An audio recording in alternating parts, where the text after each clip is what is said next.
Let's just keep it basic. Hey everyone, this is your Uncle Brent. I'm co-hosting the Sound Pollution Podcast with Renato. I'm back. And we today are hosting a great band. Saeva. Saeva. Yeah, I'm really excited to talk to them. They have really good music. They do. I really enjoyed. Make sure you guys clicking on those links because this band leaves you wanting for nothing. What did you do while I was gone for a week and a half? I had 2 gigs and met with the band, and it was crazy. We had a neighborhood block party that the band played at, which nice. Because that was the I didn't know about that. That was the second time that we got to play with Rick, the whole band play with Rick, which is kind of important. And then we had the South by Sam Bass, which was pretty good. There was crawfish everywhere. I think they exceeded the financial goal of the Ricktoberfest that was held in the fall. So they raised more money for Meals on Wheels than before? They raised awesome. Meals on Wheels came out. They didn't feed anyone, but they came out and talked about what they were doing. It was just a good time. Good time was had by all. Well, I went to Look Up Fest. Yeah, tell us about that. So Look Up Fest, which I've talked about over and over again, it's by Look Up Records, hosted by Darksoft. I got to meet Bill in person, although we did not really talk much. There was a lot going on, and I'm not going to lie, my anxiety was a little high. That was a thing. That was a new thing for us, and I had a lot of fun though. I got to meet Elephants and Dogs and Joe, and I got to see Joe play with Bill. He played guitar with Darksoft, and that was great. I saw a couple new bands that are on the label that I really, really liked. They when I say he had that shit set up and together, it was. And I got to meet John. Sat down and hung out with him for a little bit. Blazing Space. And then one of the people that was also, how he said he had like people who were like, he was up in the booth, and then he was going to have like the other guys doing, bits and pieces. I got to meet and hang out with one of those guys, and the video part and the lighting part of this show was not to be missed. The music was incredible. He had it set up so tight that one band would finish on one stage, and then like 5 minutes later, the band downstairs would play. And so you just had like this constant music, and it was a really chill environment. I did take a lot of pictures. I went live with every band I saw. He was he was telling me about a drink. They had the red pill or the blue pill drink, and I told him I wasn't drinking either one because then I'd be asleep in that booth over there. Mm-hmm. So I don't think he realized it was a joke. I was like, no, seriously, I will. And I think my favorite part was that his grandma was there. Mm-hmm. Yeah, man. And she was into it, and it was just so great, and it was so nice to be at a concert or at a festival like that. Yes, it was indoors, but it was definitely a music festival, and I can't recommend it enough. I'm going to go to the next one, hoping he'll allow me to go and take video again. Yeah, it was so great, man. Check out Look Up Records. There's some great musicians on that label. I can't stress it enough. It was so wonderful. And their label is a little more diverse than what you might think. It's not all like dark soft stuff. And like the stuff you heard on the albums played live had like a different texture to it, but it was still the same. It was just really impressive. I was really impressed. It was so much fun. I've got to actually send an email over to him of the pictures I've got on my phone. I decided just to take my phone because my phone's fancy schmancy and it's supposed to have 4 cameras on it. But I wish I'd have had a real camera. I'm going to bring one next time. So. Well, we won't judge you too harsh. Well, I didn't want to just add it to the bag. It was a long trip. I started work this week, so I'm kind of started my regular job. And so now I'm trying to figure out what happened while I was gone. And starting to wrap my head around what it's going to take to resolve what happened.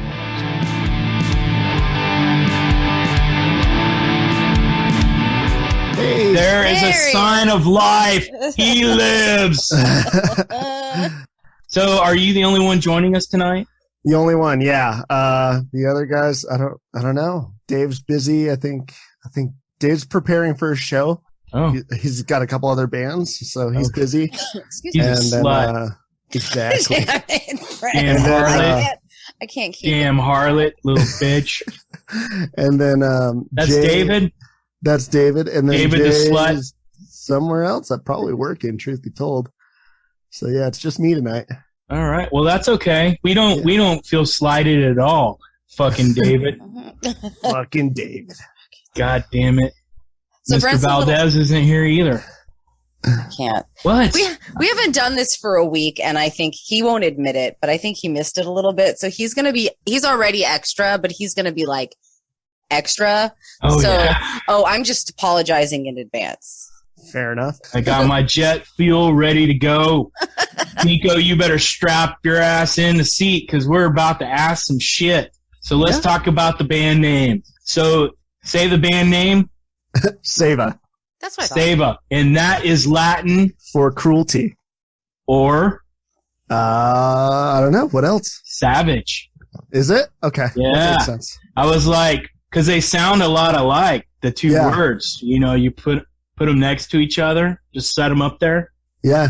How did you guys get together? It's something I put together, just a couple demos, and I was working with our old drummer at the time. She's got a band called Oak, Ash, and Thorn, which is doing a lot of cool stuff right now. But anyhow, her and I got connected. Her name's Sierra, really talented drummer, and I was like, I want to do a black metal project. So I put all these demos together, kind of sent them to her, and I was like, what do you think? Her and I sort of connected, and I came up with the band name, and then kind of ran everything by her, kind of the idea. And she introduced me to who would at some point be the guitar player of the band and the bassist of the band. And then so Jay was our bassist there for a little while. And then Jay moved over to drums when Sierra had to kind of go focus on some other things. Basically, we had our first tour, and we kind of decided we're going to part ways. Jay's going to play drums, and then I started playing guitar in the band Glacial Tomb. Sorry, the story's getting really convoluted. It is. I'm getting lost, but I'm taking notes, man. I'm taking notes. I got shit to ask. And so I was in Glacial Tomb. I met Dave there. That's where I met David. And Dave, slut David. And Dave was like, hey, I really want to play, or he's like, can I don't know, play bass in your band or try it out? And I said, sure. So he's a brilliant musician. So it was like an obvious yes. And then Jay moved from bass onto drums after Sierra had left. And then it was basically the core three of us at that point. There was another guitar player. He ended up parting ways with the band. But basically, we just had the core three of us. And then the pandemic hit. We kind of were gearing up to do all sorts of cool stuff. We had a bunch of cool shows lined up. I was working out some kind of tours and stuff. And then, everything got shut down. Like, why? What happened? I don't know. What happened? What are you talking about? Did y'all just puss out or something? What? We just gave up on account of a whole, viral pandemic. We just gave up. Death. And your COVID. Yeah. So unfortunate. And then we all kind of bunkered down. I was driving myself nuts because that's kind of what I tend to do. And then I started writing and sending the music to the other guys. And via email or we kind of communicate via like a Google Drive. Okay, cool. So you drop it off and they would go, this fucking sucks. I can write some shit better than that. Just like that. Yeah. Yeah. So my mom says shit like that to me all the time. Brutal momming. I know. She does not like the music I write. But anyway, enough about me. Go ahead. And so I was sending these guys demos, trying to keep myself occupied. I was furloughed from my job. And they're like, this direction, it's really different. And I think, listening to the new record compared to the EP that we put out, I mean, it's kind of maybe not quite a 180, but it's a big change. And they were like, let's roll with this. Like, let's keep kind of pushing this direction, seeking this out. And yeah, then next thing you know, it's the end of 2020. And we basically have a full record ready to go. And then that's when I started talking to Pete DeBoer, who has done tons of crazy cool records. He did the Blood Incantation stuff and all that.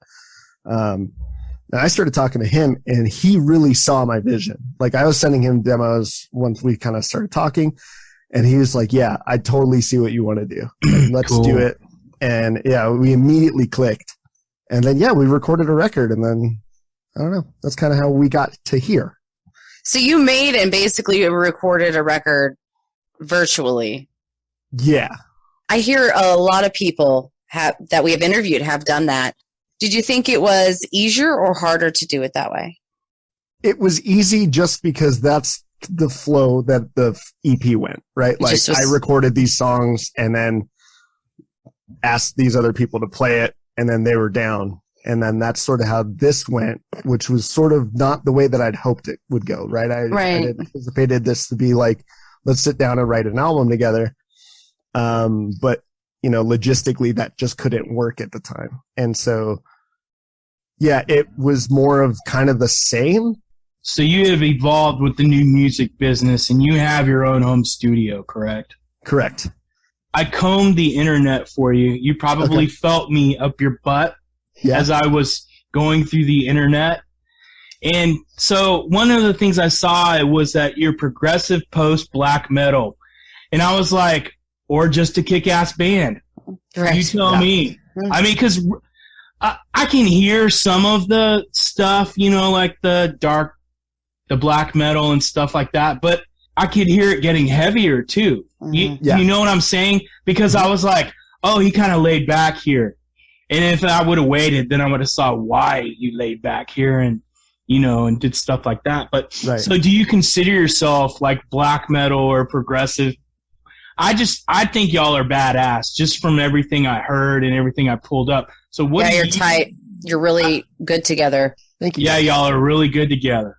But what do you label yourself as? Yeah, I think we agreed on the progressive post-black thing, literally just for ease of, I don't know, communicating what we're trying to do. I was having a conversation with a buddy of mine earlier about how I've at some point just kind of forsake the genre labels and decided to just write whatever I felt like writing. And this sort of is what happened. I kind of gave up on the trying to put it into a genre, which then made it more difficult to then down the road try to actually have to put it into a genre to try and sell it to people. And market yourself. Yeah. Yeah, that's the downfall of that, which sucks because I feel like bands shouldn't pigeonhole themselves in a type of music because it really limits what they would like to do or put out. But then you turn around to try to sell it and everybody's like, well, where do we categorize it? And you're like, wherever you want. They don't like that answer.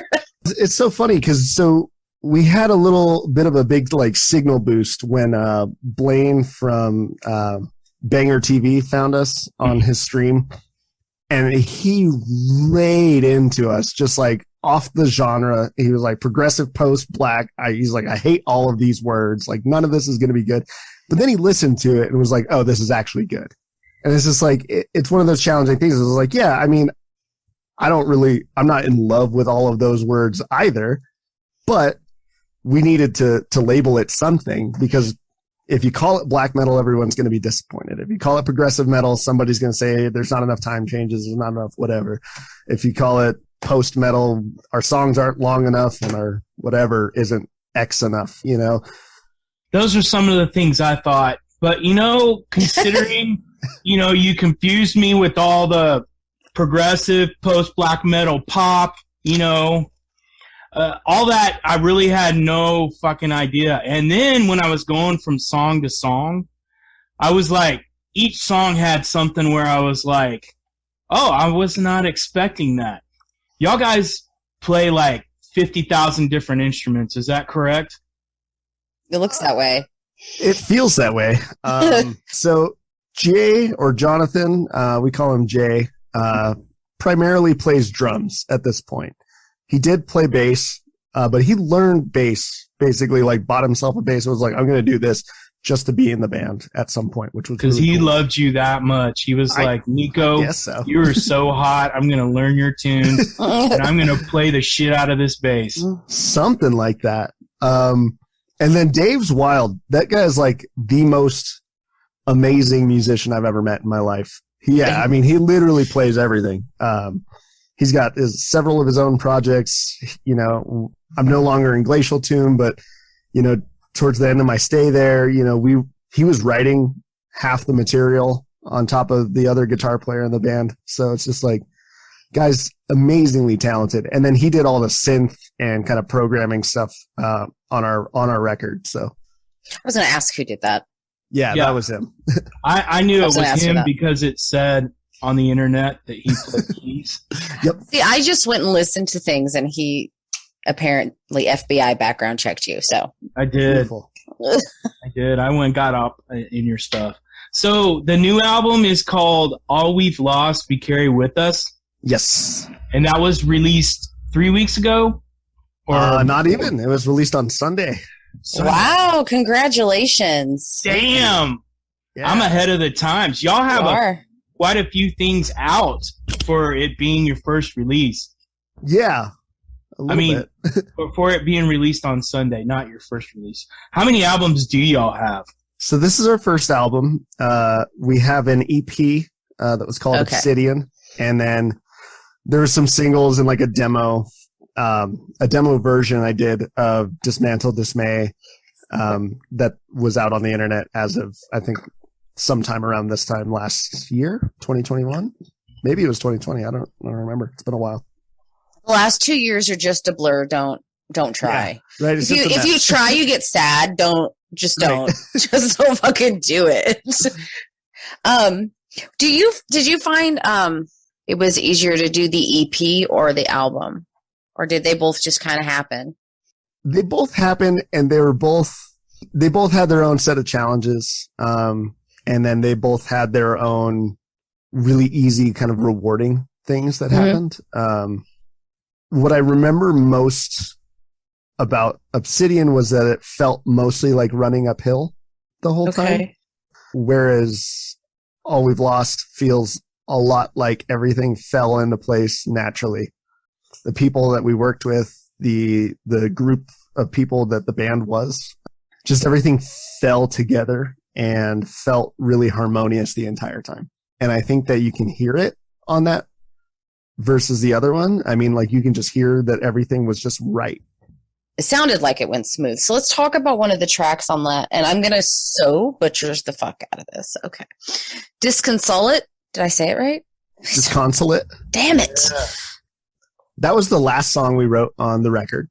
I don't know why that came out, but I think it was like 2 or 3 weeks right before the record was about to go out, we were about to go in the studio, and I pulled something. I don't remember what that song was. Wherever that demo is, it's lost in a folder somewhere.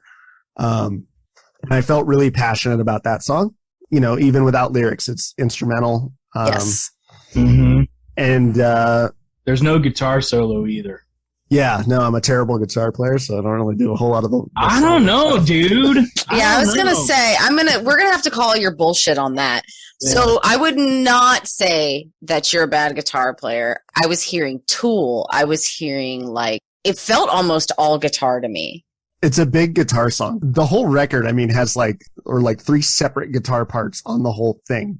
Constantly, it's a lot of guitar. It is. Yes, that's the way. Which is why he loves it. Every damn song should have like 34 guitars. Right. And why no lyrics? There was a moment in time where it like existed with vocals. I'm not sure if you're familiar with the band Unrequited. Mm-hmm. Yeah. Yeah. But so it was originally kind of like that. There was like these kind of echoey screams that were more textural than they were like lyrical. And I think once we got to like vocal day, I was just like, I don't think this needs it. And we forewent it. Like we were like, no, we're good. And I remember sitting down the day we mixed it because I sat with Pete. I sat with him while he was kind of, working his magic on the board. And I remember texting my partner at the time, and I was like, oh yeah, I think I have depression. It really settled in and clicked for me. Like I've known that my entire life, but like that song without lyrics or without anything spoke volumes about it. Was all feeling. Yeah. It's dark. Yeah. Yeah. So that's how you discovered that you maybe should go talk to somebody. Really? Yeah. Are other songs that were provided that insight? Maybe your 15 years of therapy, none of that stuff. It all like clicked. It was like all the therapy, all the the diagnosis, like that was all fine and well. But it's like in that moment, there was something sitting on the couch, and I was like, yeah, I'm like deeply, profoundly sad. Yeah. So I'm sorry. All right. So Nikko, cool intro. I loved the intro. I thought it was badass. But the part of the song that blew me away was at 156. And that's when the awesome double bass like really gets aggressive. Yeah. And because that was one of those songs where I was like, okay, he's going to start singing anytime. Because this was the first song I listened. So this was like my first Nikko Savage experience. And I was like, okay. And then that hit. And it just kept getting bigger and bigger and darker and aggressive. I loved it. But that double bass part just takes it to a totally different level. Did you write that, or did you let the drummer do that? There's some version of that song in my computer somewhere that I don't think has nearly that amount of double bass. I remember us kind of working that one out in the studio, kind of just bit by bit, and Jay was like, why don't I try this here? And then he just kind of, I don't know, he went with that. But I know that little bit right there, that was like all his kind of touches. I got to admit, I got winded listening to him play that shit. A lot of intensity there. But I also enjoyed the guitar too. I knew I was going to, as soon as I started hearing the guitar, I was like, okay, I'm going to be okay this week. There's plenty of guitar.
Yeah, that was a real cool song.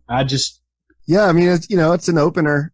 I think it ends on this kind of high note, expecting, there's a lot of tension built up, and then it's letting the rest of the album kind of breathe without overshadowing it, I think. I kind of listened to all your stuff. Okay. Everything I could find, I listened to. I think your 12-year-old recital on the flute was excellent, though. Thank you. No, I'm just kidding. I think you carry a lot of not only sadness, but regret through a lot of your songs, too, of things that you couldn't reach out and grab, or things that have slipped away. That's what I felt. And if you didn't say it or sing it or growl it, the music had it. Right. To me, am I totally off? Am I talking crazy? No, I think you're spot on. I don't want to derail or get into any topics that you guys weren't already trying to get into, but well, let's get into it, man. Come on. Semblance of You, I think, is sort of a big part of that. The last line there. That was a song I heard that was so emotional. Yeah, because it's from the emotion in the intro just carries just a sound perfect. It's heavy. I mean, I'm not one to cry, but I almost started crying because the chorus is, I open my eyes and see you're gone. I shout and I cry, please come home. Where is home? And then, like almost at the end, following tracks where your foot kissed the ground. That's a great line right there. Fucking beautiful. Following steps towards someone that can't be found. Phenomenal. It was so heavy for me to listen to it, and you did all the vocals, right? Right. To hear you sing those vocals, you did a good job, man. It was really sad the way you did it, and I think you were true to what you were writing, and I really appreciate you delivering that, because when some people sing this stuff, it's just kind of rote. It's just, oh, here I do this, or oh, I use this note because I'm a badass vocalist or whatever. Right. And even before you started singing and before I heard your chorus, as you're singing over following tracks and then you're saying, where is home? That was really cool too. I love that. And you had a little acoustic guitar break at the, kind of midway through. And then you had a fucking sax solo. What the fuck, dude? It was so good. Where did that come from? I was not expecting that. Okay, so we touched on a couple things here. Let's talk about the sax. So that was Jordan Clancy, who's the drummer for another Denver band called Dreadnought. That one sounds familiar. Yeah, Dreadnoughts, they're amazing. Some of my best friends in the world, and they're also like one of my favorite bands ever. They're also doing a record with Pete, and that's coming out, I don't know, in a year or something. So Jordan's brilliant and a total sweetheart. So I was like, hey, I really want a sax solo here, and you're the person I know that plays sax. And he jumped at the opportunity. It was really awesome. Really, really cool. And we sat and had a conversation about it, talked on the phone for probably about 20 minutes. And he sort of asked me what the song was about and kind of what he wanted, or what I wanted the tone to be. And this kind of goes into what you were saying at first. But, the reason that you feel and can actually hear all of that in the vocals and in the music in itself is you nailed it, Brent, that the song is about grief. It's about loss. It's about maybe regret, without kind of divulging too much. It's about losing my mom. And, I lost my mom when I was a kid. I'm so sorry. 8. Thank you. I mean, you didn't do it, but I know, but still. That kind of loss and that kind of grief is something that stays with a person. Yeah. And to be able to, I don't know, have the ability to articulate it in that way that can connect with other people, that is felt authentic and genuine, that it touches other people. That's what I do all of this for. That's kind of why I make music, is to make other people feel things and to give them a place to feel those kind of uncomfortable feelings.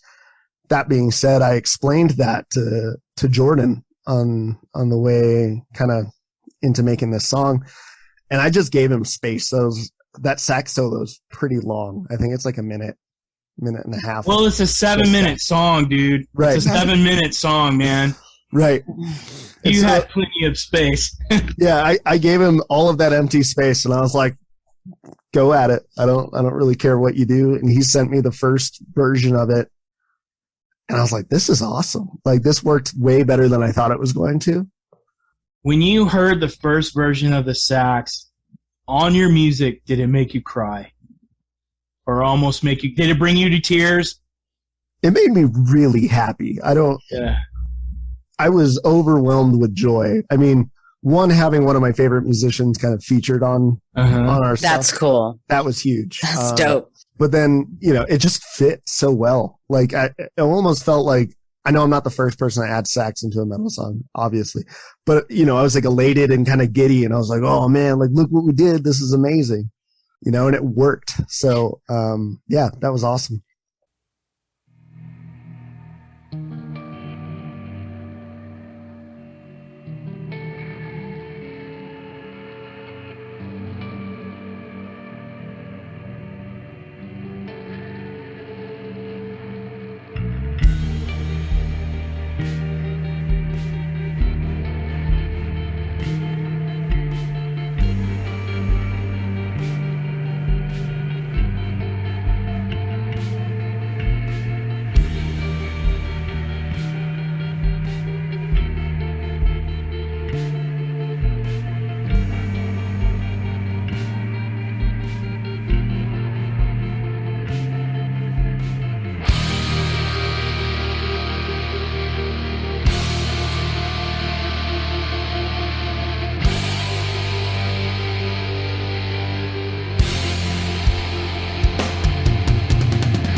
play. Let's talk about Gravity. How did that song happen? Very growly and angry. I like it. It made me feel better. Yeah. I was like, yeah, fuck that person. I don't know who they are. The vocal tones on that were really cool. Yeah. Like, did you put some type of special effect on your voice? Because that one, the way you were growling on that one sounded a little different. And it could have been just the recording techniques used on it from comparing an EP to an album. But was there something special you did with, dude, your tone? I was like, oh my gosh, you have a great vocal tone. Not only when you sing, they're the same, but they're not at the same time. You do a good job of balancing those two, transitioning from one to the other. The vocal tone was incredible. So did you do anything special with the vocals on that one? Not really. I mean, other than rehearse, I suppose. Yeah, the major differences is just kind of in the way that we recorded. Okay. We did the Obsidian EP with Kyle Neely, and that was a lot more like an in-the-box production. We were using a lot of plugins, stuff like that, but there wasn't anything particular or, kind of wild about what we did. I mean, it was basically me doing vocals into like a Shure SM7B, and that's mostly it. It's probably a lot of the way that he mixed and EQ'd it. The reason I asked is because, like, when I do my vocals, which is horrible, but I have a certain setting that I put it on, but when I do vocals with my producer, who makes me sound like God, I was like, why do my vocals sound so much better when I'm with you? And he goes, oh, because I do this. And I was like, what? Yeah. So I was wondering if something like that happened. It's exactly the same, I assure you. I hear my own voice on my own personal demos, and I'm like, God, I'm like, shit. And then I hear it through, especially when I was working with Pete, it was just mind blowing. Especially because I was like, what'd you do? He's like, I'm running you through this preamp, and that's it. It's the microphone. It's a nice microphone, and it's a nice preamp, and the rest is your voice. And then it made me think, I was like, oh, well, when I'm at home, I'm just like slathering myself in effects, trying to cover up my insecurities. But, right. Yeah. And it was probably fine in the first place. Exactly. So did Pete ever go, don't ever do that again? No, I don't think we ever had anything like that. That's awesome, because he gets that. Yeah. I get that. He gets that from his producer. He's like, yeah, that was a good idea. We're never gonna do again. Yeah. He presses a button. Hey, I heard what you're trying to do. Let's try something else. At least you're exploring. But no, and that song, oh my gosh, that song was like really cool because I love the guitars. I love the double bass on it. But then you have this great change at 3:06. And then after you do the change, you go to, I think it's 4 minutes and 2 seconds. You have this, just a badass change. Brent, I love all these changes. Brent. There are at least 3 changes in that song. Okay, everything he Maybe said. 4. But I love, this has nothing to do with the interview. Brent, I love how you're writing down like minutes and seconds, but every time you do that, the artist is like, I don't fucking remember where I was at 4 minutes into this song. I literally pulled it up. He's like, hold on. I brought it up, so I was like, okay, I need to have this song ready so I can refer to something. But now I know exactly what you're talking about. But they all go back and look at it. I guarantee every single one of them. I really like it. It's great. Dude, your shit was so cool. Look at him. What I did. Oh my God. Listeners, you can't see this, but he has like typed out notes. Brent's on point. This is what amazing. I have to go away for weeks at a time. And it's yeah, dude, totally. Take a picture and send it to him. Now it has scratches all over it. No, that's perfect. See, this is how you interview people. Oh, I wanted to ask. Did you you tuned down, correct? Yeah. All of Obsidian is one step down. D standard, and then C sharp. No, just D. Just D. Okay. And then all we've lost is mostly, well, it's like almost half and half. D standard and then drop C. I at some point had a guitar student. I was like very like not into using drop tunings for a while. I was being stubborn. I don't know why. And then a student of mine was like, try this. And I was like, okay, I'll give it a shot. And I was like, oh, I don't have to play lame riffs in drop tunings. I can still play cool stuff in drop tunings. Yeah, no, I was like, man, that's low. Because when I first started hearing you, I was like, okay, he's not using standard tuning. The question is, when I was doing my active listening, if I would have got up and got my guitar and actually figured it out, what's the fun in that, you know? Right. Then I couldn't ask you. The other thing is you play a Parker Fly. I do, yeah.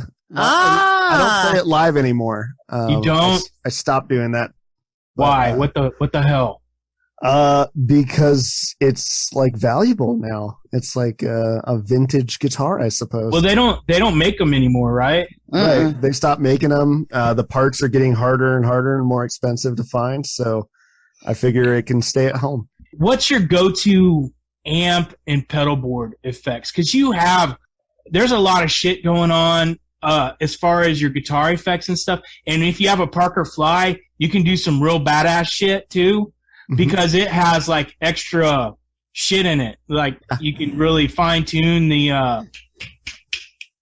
Fuck it, I can't remember. But you know what I'm saying. I know what you're saying. The Parker Fly has a piezo system in it, which is a lot of fun to use. That was mostly out of practicality for doing it live. And that was really just to kind of satiate the live need for the occasional, like, really good clean or, like, acoustic sounding kind of parts. I don't think I ever used it live in that capacity, though. I probably underutilized my guitar. And then amp-wise, I'd say... for this band specifically, my Mesa Boogie Mark V, I used that a lot. I used that and kind of found a really cool setting with it. A friend of mine that I used to work with at a guitar shop called Flipside Music, we worked together and he showed me this really cool setting using the Mark I mode, which I don't know, I guess like the typical metalhead maybe not going to gravitate towards the Mark I mode. You know, you're thinking maybe Mark II or Mark IV, kind of the heavier modes. But it just had all this bouncy low end and got really jangly with the single coils, which I used a lot for the new record. So I love that. And then wait, you flipped up and used your single coils?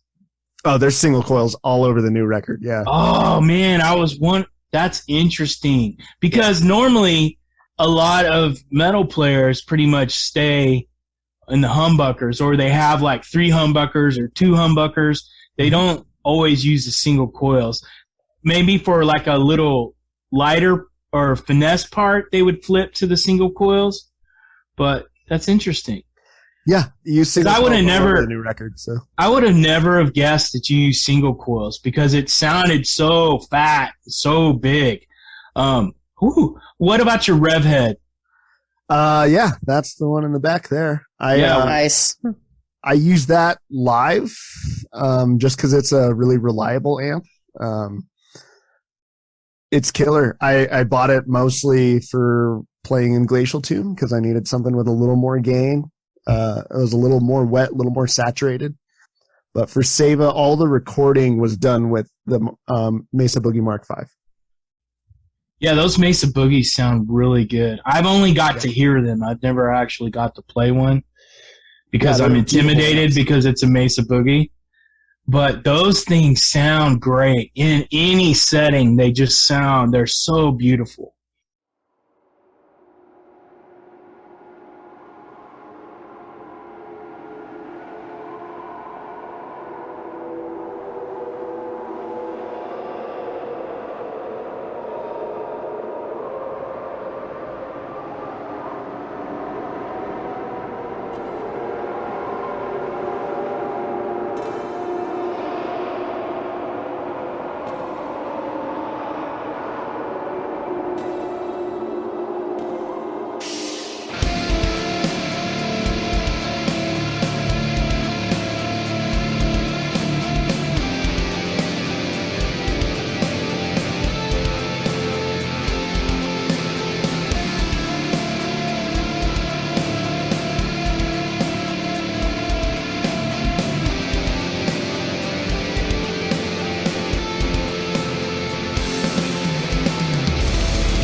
So when I come to a show, what am I going to see? Hopefully some music that touches you. That's a good answer. What is it going to look like? I don't know. We, for a long time, were doing this kind of all black denim and hood thing. Sweet. Yes. And that got really hot really fast. Yeah, I think it was Gravity, actually, where you guys were playing. And I was like, there's no way. And there was like, I don't know how many lights on you. I was like, there's no way that they're not losing weight right now. Yeah. It's, visually, I think at this point, we've all kind of at least figured out that we're at least just going to wear black. Nothing too crazy. Maybe no jackets anymore. The jackets were hot. Or you could start with jackets and then like throw them to the crowd. Right. Or maybe that's for when you're bigger, but I'm just saying. Yeah. You know what? In the middle of the set, you could break to that jazz song called The Stripper, and then each of y'all take off y'all's jacket and throw it in the crowd. There you go. No one else does it. I mean, it would stick with people. We always, I figured that would happen out over the smooth sax solo. Yeah. Start stripping down and telling everybody to tip their waiters. You don't have to go home, but you can't stay here. And where can my listeners buy your new album? You guys can buy it. You can download it digitally from us on our Bandcamp link, which I hope will be linked below. Yes. The label putting out the CD is Exalted Woe, so exaltedwoe.com should have digipacks of it. You can buy merch from our Bandcamp as well, and you can find us on all your major streaming sites, YouTube, Spotify, I don't know, Yahoo Music account. I bet they still have some stuff. I mean, surely they do. What would you tell somebody who was getting into music for the first time? A new songwriter, what would you tell them? I mean, the snarky response would say... No, the honest response. Don't be snarky. Don't be snarky McSnarker pants. Yeah. Come on, Nikko. We're beyond that at this point. The honest response is do it from your heart. If it means something to you, hopefully it'll mean something to somebody else. And do that. That's the best advice I could give anybody. And it's the advice that I wish I had taken for myself earlier in life. But here we are. So. Well, you can't be that old. I'm not that What are you, like 12, 14? Yeah. Yeah. I like that. Yeah. He's like, yeah, I'm 12. I'm 12. Yep. 12. I'm fucking 12. Hey, I can make you feel better. I know you're younger than me, but this will also make Brent laugh. So you guys want to know how I threw out my neck today? Huh. Sneezing. Sneezing. You're lucky you're not disabled. I was like, I mean, it hurt. Yeah, that sounds rough. Yeah. It's not for the weak. Hey, Nikko, Yeah. I just want to thank you for joining us. I really enjoyed your music, and I really enjoyed talking to you, too. You're a good guy. No, thanks for having me on.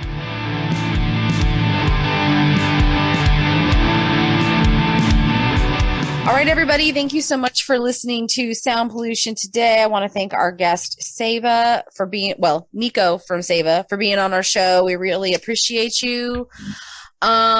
Make sure you click those links below. Make sure you show the artists some love. Purchase their music. Purchase their merch. Comment on our stuff. Please download. We really need you to download. And now I know, let me take this moment. I know we've been missing from Spotify and iHeartRadio. And I think there was one more. I think it was a Podchaser or TuneIn. We had an issue with our podcast host, which of course happened while I was on the West Coast without my computer. And there was very little I could do about it, except, scramble to get it back on and cuss at a phone because it's the phone's fault. But we are basically everywhere else except iHeartRadio or Spotify. By the time this comes out, we should be back on iHeartRadio and Spotify, but we are everywhere else. We are YouTube, SoundCloud. Oh my God, I had a list. We're everywhere else. Google Podcasts, Apple Podcasts. It's just those few little ones that the new podcast host has to go in from their end through our old podcast host and manually get us back up there without losing our subscribers and stuff, because we don't want to lose you. Yeah. So what you should get out of everything she just said on our social media, you can go to Sound Pollution, or you can go to Uncle Brent Music and check, and you can go look at the post, and there is a link to our YouTube. So you can do that. You can access it there. Yeah, we're everywhere. But you can use other genuinely places. If you're for some reason at this point not finding us on iHeartRadio or Spotify, I was kind of thinking about getting us off of there anyway. But if for some reason those are the two places you listen to us from, and hit our YouTube up, or you know what, Google Sound Pollution Podcast. It will pull up everyone.